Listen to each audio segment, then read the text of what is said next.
বিসমিল্লাহির রহমানির রহিম। আসসালামু আলাইকুম ওয়া রাহমাতুল্লাহি ওয়া বারাকাতুহু। হযরত মুহাম্মদ সাল্লাল্লাহু আলাইহি সাল্লাম বলেছেন, আমাদের নবীজি, কিয়ামতের দিন ওই ব্যক্তিরা নবী করিম সাল্লাল্লাহু আলাইহি সাল্লামের সবচেয়ে নৈকট্য লাভ করবে। কারা সেই ব্যক্তি?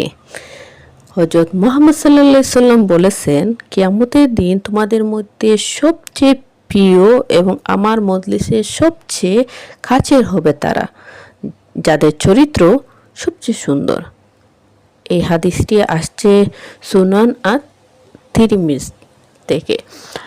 তো যারা মানুষকে কষ্ট দেয় না, যারা এতিমের হক মেরে খাচ্ছেন না, যারা বাবা মাকে সম্মান করতেছেন, বাবা মাকে উফ বলতেছেন না, যারা শাশুড় শ্বশুরেরও সেবা যত্ন করতেছেন, উনাদের কাছ থেকে উনাদের ছেলেকে আলাদা করতেছেন না, যারা ওনার স্ত্রীকে অনেক সম্মান করেন, যারা ওনার স্বামীর আদেশ পালন করেন, স্বামীর সাথে সুন্দর ব্যবহার করতেছেন, যাদের দ্বারা ওনার প্রতিবেশী ক্ষতিগ্রস্ত হচ্ছে না, প্রতিবেশী কষ্ট পাচ্ছে না, যারা এখন পর্যন্ত কখনো কোনো কারণবশত মিথ্যা কথা বলেননি।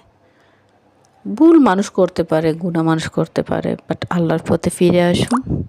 দয়া করে উত্তম একটা চরিত্র বানানোর চেষ্টা করুন, ভুল থেকে শুধরানোর চেষ্টা করুন, নিজেকে নতুনভাবে উপস্থাপন করুন।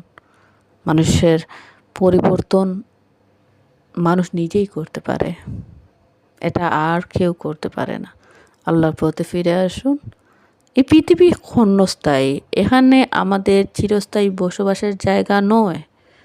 এখান থেকে আপনারা বের হওয়ার চেষ্টা করুন। ভালো থাকবেন। আল্লাহ হাফেজ। আসসালামু আলাইকুম।